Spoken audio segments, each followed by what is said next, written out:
wanted to show you this.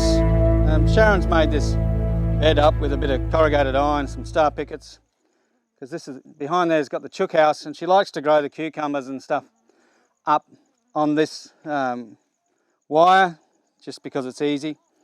But I wanted to show you this because if you've dug around in your garden and you've got a very shallow soil structure, or it's just too hard to dig, or it's rock, this is a great option. So we've probably got 250 mil where she's made a bed. Now you can make this out of with pretty crude agricultural way here with some corrugated iron, but you could do it out of sleepers or steel, something out of steel, or you can make it out of concrete sleepers or whatever. Or you can even go to the local hardware shop and they'll have little beds to be able to fill up, to give your plant a decent amount of soil. It'll save you getting a sweat up like I did before digging the trench, but you're still going to have to construct something, and then you've got to get the soil you need to put in there so that you've got the good soil. But the good thing about this, as you can see, this is nearly 100% that composted cow manure. So we're basically growing into that.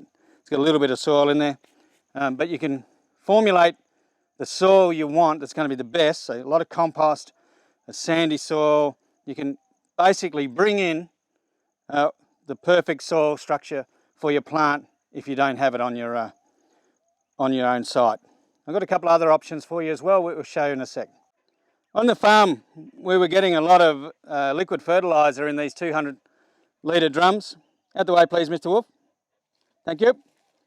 So we've cut them in half, sat them on the ground and filled them with the ideal soil that we want for what we're growing.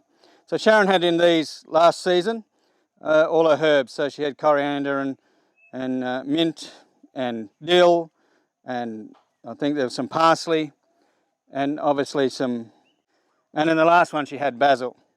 So she does this so that they stay contained. I've seen people put asparagus in a drum to contain it so it doesn't spread everywhere.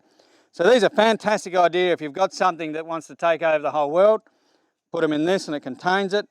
And if you just want to be able to grow something so that you've got a good selection of it, and these are nice and big. So we've got one more option for you to show you that we use here. On the farm also we got a lot of liquid fertiliser, potassium and all that sort of thing, and we use a lot of seaweed that comes in these shuttles. So we end up with a lot of shuttles. So Sharon's cut some of these down, or she's got the kids to cut them, and we place them here and fill them up with the ideal soil type. So the beauty of doing this is we get the soil type that we want, and you don't have to bend over so much when you're working and cleaning and weeding and doing the stuff you're doing. When you're irrigating, you're only irrigating the soil that you actually are growing in. So over here where we show you the tomatoes a bit later on, when we start preparing, we're going to put plastic down, and then we're just watering underneath. But for other veggies and stuff, it's great. You just irrigate this section and you're only using the water that is required to grow your crop.